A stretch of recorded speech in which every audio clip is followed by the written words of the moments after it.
Did you know a medication originally used to treat addiction is now being studied for dissociation? The research so far is small but interesting. A few studies on depersonalization and derealization found that naltrexone sometimes reduces the sense of emotional numbness or unreality.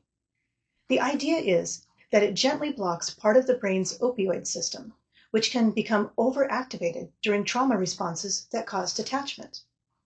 It's important to understand what this means and what it doesn't. The evidence mainly involves depersonalization and derealization, not DID. In DID, dissociation can include amnesia, switching, or internal separation between parts, things that naltrexone hasn't been shown to address. The distinction matters because people often hear dissociation and assume it's all the same. In theory, it could help with the numbing side of dissociation, those freeze or fog states, by lowering the brain's drive to shut down, but it's unlikely to change the structure of the system itself. So the value for people who have DID is that naltrexone could reduce some dissociative symptoms, but not all. Because the research is still early, naltrexone is considered experimental for dissociation. When prescribed for dissociation, it's considered an off-label use.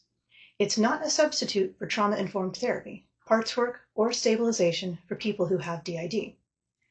I've put a link in the description to a meta-analysis of studies investigating naltrexone for the use in dissociation. If you're curious about it, bring it up with a psychiatrist who understands trauma and dissociation. They can help you decide whether a monitored trial makes sense for you and explain the risks and side effects.